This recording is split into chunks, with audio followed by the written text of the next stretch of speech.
எல்லார் மத்தியிலும் அவமானத்தையும் வெட்கத்தையும் அனுபவிக்கிறேன் கர்த்தாவே.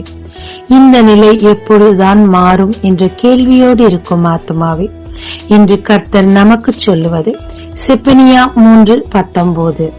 அவர்கள் வெட்கம் அனுபவித்த சகல தேசங்களிலும் அவர்களுக்கு புகழ்ச்சியும் கீர்த்தியும் உண்டாகச் செய்வேன். தகப்பனின் செல்ல பிள்ளை யோசேப்பு தன் செல்லத்தை காட்டத்தக்கதான அழகான அலங்காரமான பல வர்ணமுள்ள ஒரு அங்கியை தன் மகனுக்கு உடுத்துவித்து அழகு பார்த்தார். நடந்தது என்ன? அவருக்கு வந்தது ஒரே ஒரு சொப்பனம், எதிர்காலத்தை குறித்த சொப்பனம். அவ்வளவுதான். நிலை மாறிற்று. பொறாமை கிளம்பியது. போர்த்திபாவின் வீட்டிலே போட்டிருந்த அங்கியை கூட தூக்கி எறிந்து விட்டு ஓட வேண்டிய சூழ்நிலை. வெட்கம். பிறகென்ன? சிறைச்சாலை, சிறையின் வஸ்திரம். அத்தனை பேர் மத்தியிலும் அவ்வளவு அவமானம், நிந்தை. சொப்பனம் என்ன ஆயிற்று என்றே தெரியவில்லை. ஒரு சொப்பனத்தின் மூலம் தன் ஆடைகளை இழந்த அந்த நல்ல மனிதன், தேவன் ஒரு சொப்பனத்தை ராஜாவுக்கு கொடுத்தார். அப்பொழுது அவருக்கு கிடைத்ததோ ராஜ வஸ்திரம். வெட்கம் அனுபவித்த இடத்தில் புகழ்ச்சி, கீர்த்தி, மகிமை உண்டாயிற்று. வெட்கப்படுத்தினவர்கள் வெட்கப்பட்டு போனார்கள்.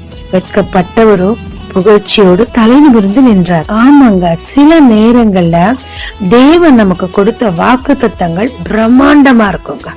நாமும் இதை சாதிப்போம் அதை சாதிப்போம் என்று சொல்லி வேகமா வேலை செய்ய ஆரம்பிப்போம்.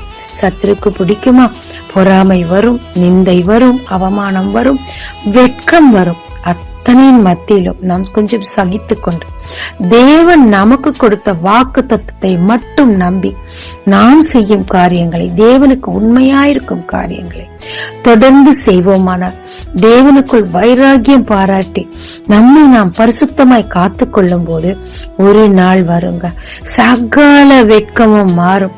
உங்களை யாரெல்லாம் வெட்கப்படுத்தினார்களோ அவர்கள் கண்களுக்கு எதிராக தேவன் உங்களை புகழ்ச்சியும் கீர்த்தியும் மகிமையும் மாட்சிமையும் கொடுத்து அலங்காரம் பண்ணுவாருங்க.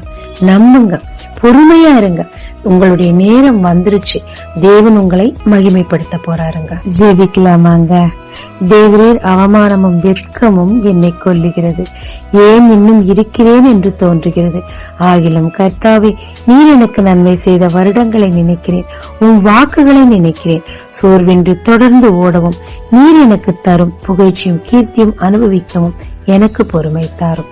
இயேசு மூலம் பிதாவே, ஆமென். இயேசு கிறிஸ்துவின் நாமத்தில் இந்த நாளில் உங்களை ஆசீர்வதிக்கும் ஜீசஸ் விஷன்.